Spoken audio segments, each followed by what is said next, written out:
Amy Roloff's stillbirth tragedy shakes Roloff family to the core.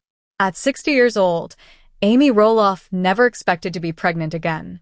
She had lived a full life, raising 4 children, enduring a public divorce from Matt Roloff, and later finding love again with Chris Marek. But the discovery that she was pregnant with Chris's child had been nothing short of a miracle. "This doesn't even make sense," Amy whispered to the doctor as she clutched the ultrasound photo. Her OB-GYN, Dr. Patel, gently smiled. "Rare? Yes. Impossible? No. You're pregnant, Amy.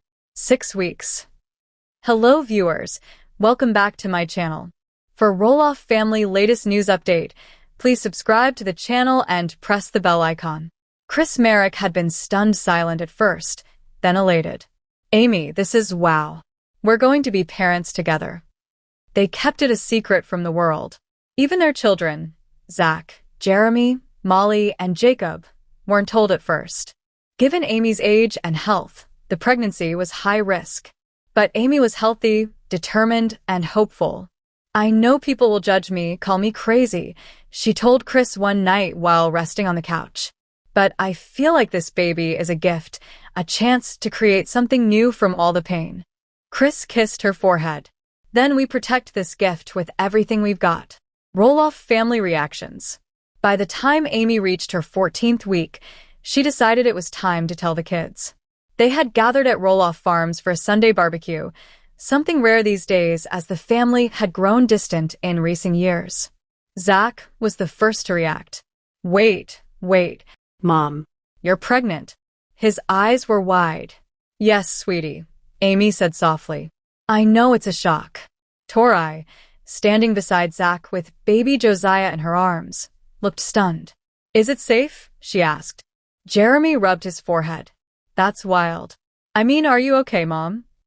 Jacob and Isabel exchanged a quiet glance. It was Molly who finally smiled and stood to hug her mom. "It's crazy, but if anyone can do it, it's you, Mom." The tension melted slightly. Even Matt, who had arrived late with Karen Chandler, looked surprised but congratulated them with an awkward nod. The announcement made headlines quickly. TLC cameras weren't filming anymore, but the Roloff name still carried weight online. Amy Roloff pregnant at 60? Fans react to the shocking update.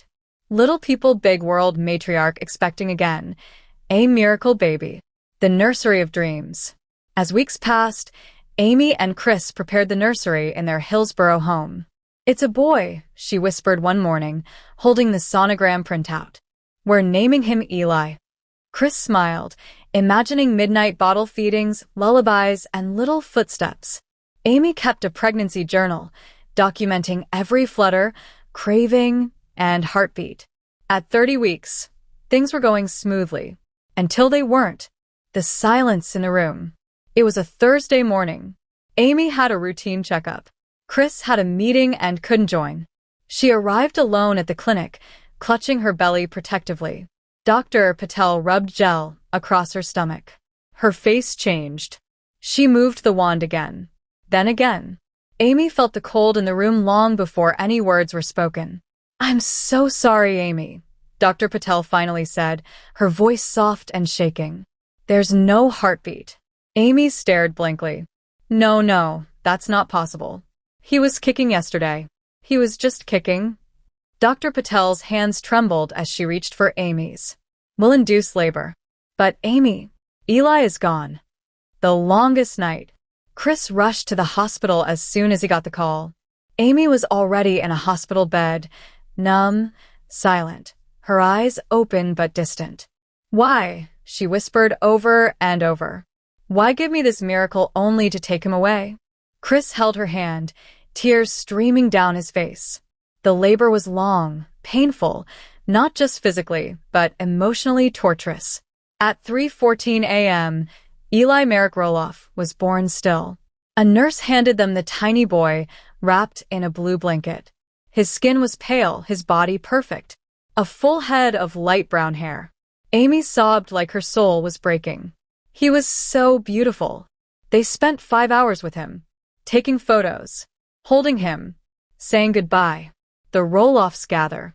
Word spread through the Roloff family like wildfire. Molly flew in that night. Zach and Jeremy both drove to the hospital with their wives. Even Matt appeared, uninvited but solemn. Chris stood in the waiting room, broken. She won't talk. She hasn't eaten. She just keeps rocking. Tori walked into the hospital room with a soft knock.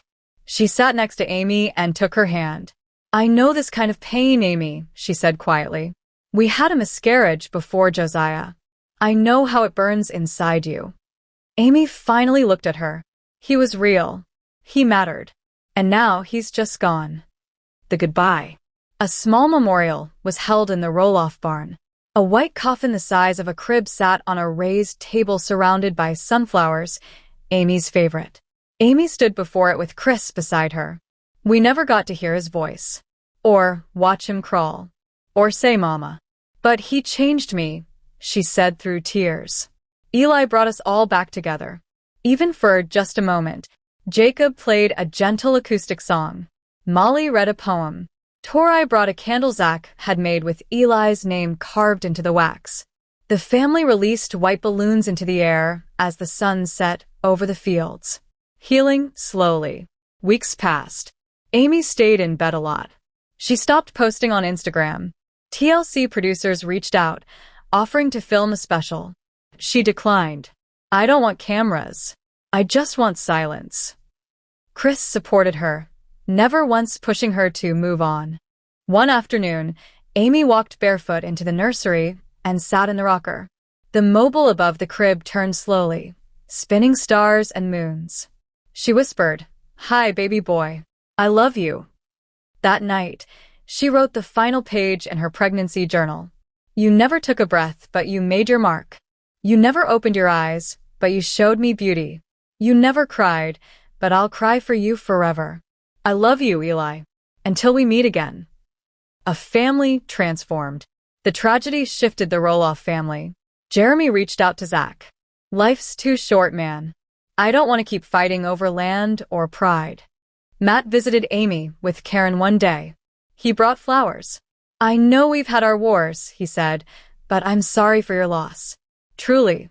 Zach began calling Amy more. He even brought the kids over weekly, letting her read to them as part of her healing. The family wasn't perfect. The wounds were still raw. But Eli had left behind something greater than grief. He'd brought back love. The bench beneath the oak. Months later, Chris and Amy installed a white bench beneath the big oak tree on Roloff Farms. A small plaque read, "In memory of Eli Merrick Roloff. Forever in our hearts." 2025-inch. Amy now hosts a yearly candlelight vigil for parents who've lost babies. It's quiet, gentle, Sacred. She doesn't hide the pain.